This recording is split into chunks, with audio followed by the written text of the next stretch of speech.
Hi, everybody. My name is Dennis McGrath. I have decided to do my final project, taking a look at um, two areas of technology. First off is going to be using, well, let me take a step back here. The first thing I wanted to do was try to utilize some of the resources that we already had in my school district. And one of those being looking at digital cameras. We don't use them a whole great deal in the fifth grade level, but what I did was decided I was able to work with one of the third grade groups through this process. And they were able to spare me a few of their students, so I could go through some of these activities with them. So the second one that I decided to look at, and we'll get into this in just a few minutes, is Storybird. I ended up seeing this in the reading, took a look at it, and it really is a cool thing. Um, I've one of the things that for me that has been a little bit of a struggle throughout the course of this class has been that I've never worked with kids that are in the early elementary level.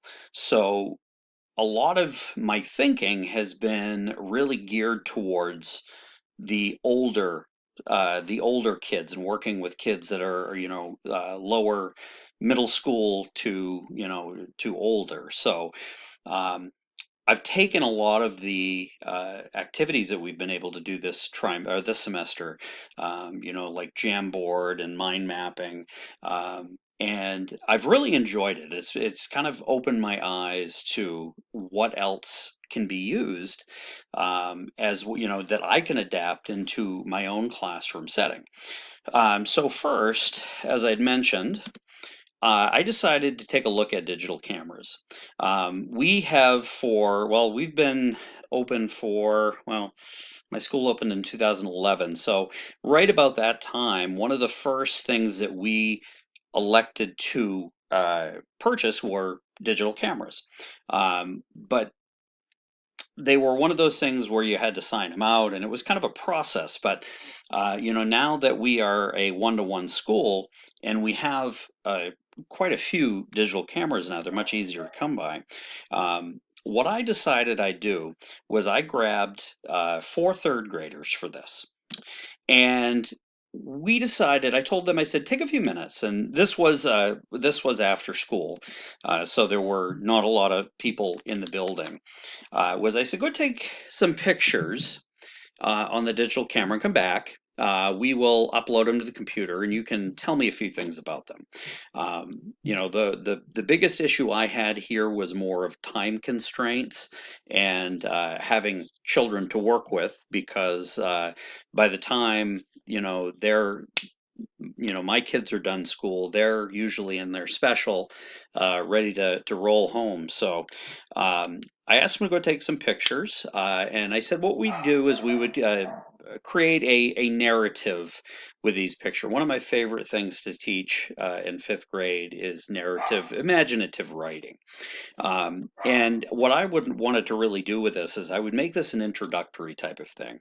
And because of the lack of time, one of the issues that I had was that I wasn't able to actually have them work on a handful of different projects. And so, because of the time constraint issue, we decided to do more of an oral interpretation of the pictures. So, typically, what I would do if I had enough time with these students would be that they would have some time to explore. They would go around the school inside and out and have an opportunity to take pictures. Be able to have me upload them to the computer, share them with them, and go from there to create a story. And after they would do that, this is something where we could have some form of collaboration where these could be shared with a classmate, and they could give suggestions. They could help with revision, and then finally have the students come up and present them to the class. So in this particular case, this is what my students were able to come up with here.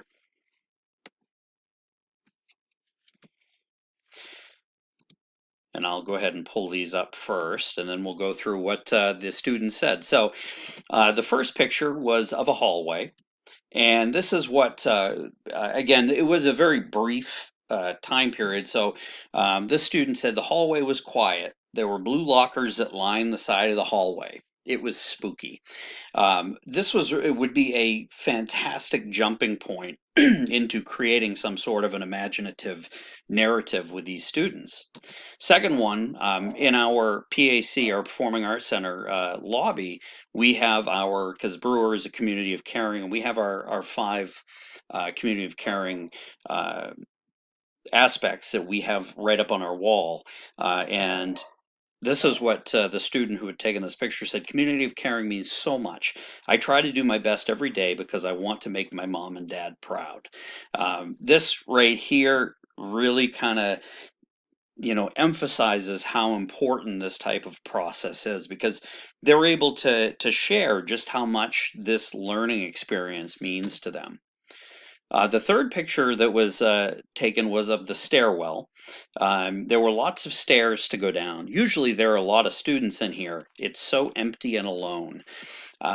Giving it, even at this age of 8, 9 years old, to have the ability to use personification here. And of course, when I said to them, I said, that's a fantastic example of personification. They didn't know what I was talking about, but when I said it to them, it clicked. Like, oh, I think I've used that before. And being a fifth grade teacher, this is one of we deal with figurative language every year. So to be able to introduce them to this, even if by accident at this point, was a really cool thing.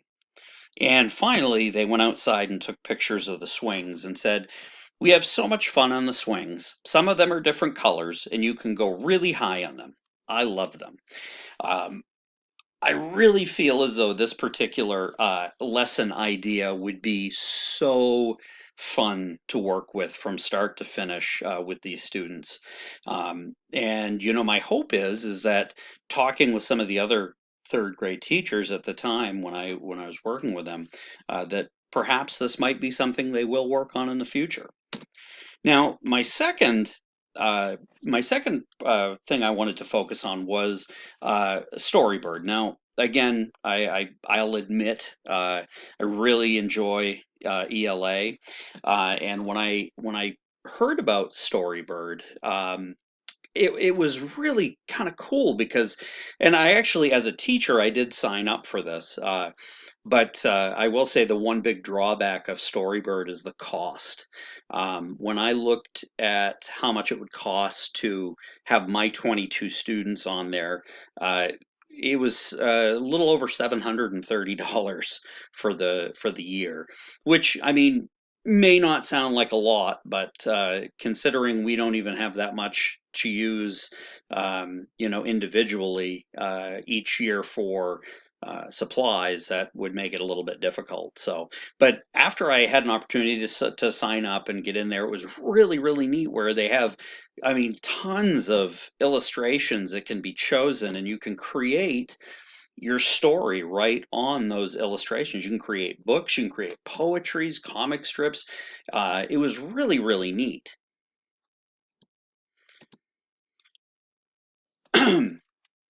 So I decided to choose the poetry function of this particular website, and from it, what I had the students do. I had a few students with me that they went, and I let them kind of sift through on my computer some pictures, and I said, "What if I asked you to create a poem about any one of these pictures that you choose?"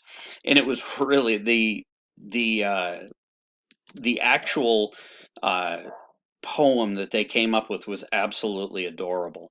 I had prompted them. I said, "Hey, try to come up with something with a rhyme scheme, an AABB or an ABAB type of format with rhyming words. And I gave them a couple of examples that I had created in the past.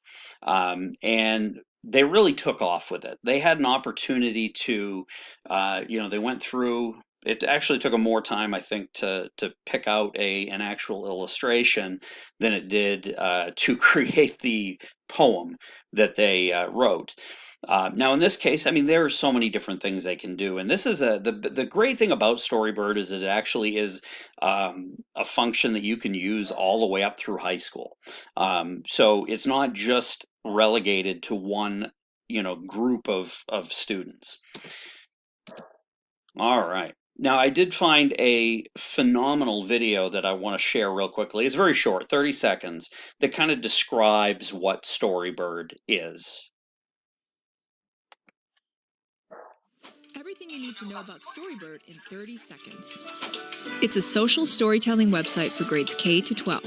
Students can create their own long-form books, picture books, and poems. Students can also co-create stories, allowing them to share ideas and learn how to collaborate. When creating, students choose from a set library of words for poems and art for storybooks. This will inspire some students, but leave others feeling restricted. On the teacher side of things, there are easy-to-use tools for assigning and grading work. Want to know everything else about Storybird? Check out our full review on Common Sense Education.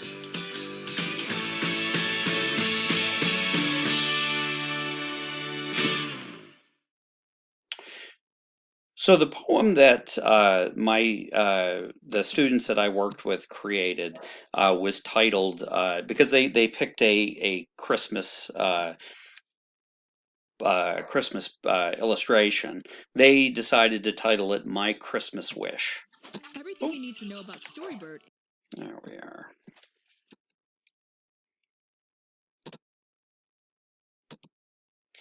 So this was the picture that they chose. You have looks like Christmas Eve heading into Christmas Day. You've got Santa Claus in the window there riding off, and a young girl sound asleep on the couch. And this is what they came up with. My Christmas wish is to help those in need. This can be achieved by completing one simple deed. Being selfless, generous, and kind is something we can all have the courage to find. This was just unbelievable. What they were able to come up with here. Even for as a fifth grader, this is something that would blow me away. And just with the innocence, and I mean, this they may have come up with. I think this was probably about maybe 10 minutes of discussion as a group. If you had the ability to purchase this program, you have the ability to assign this. You can have them submit these right directly to you.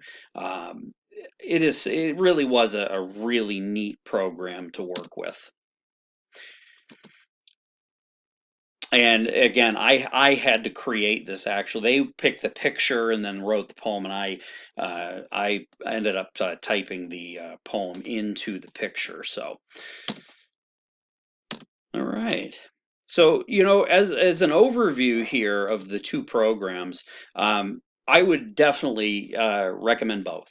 The digital cameras is typically cheap and easy to use.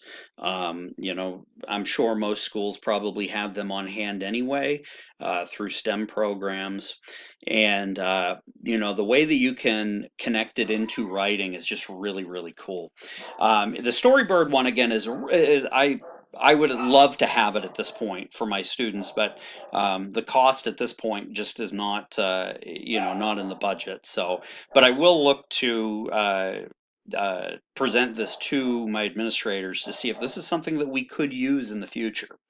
Um, and thank you. I've really enjoyed this class. I wish we could have talked a little bit more and had more discussions, but I have had class with most of you before, so I really appreciate your feedback. I'm one that is totally for constructive feedback. I appreciate your time watching this. I hope you have a wonderful holiday. Take care.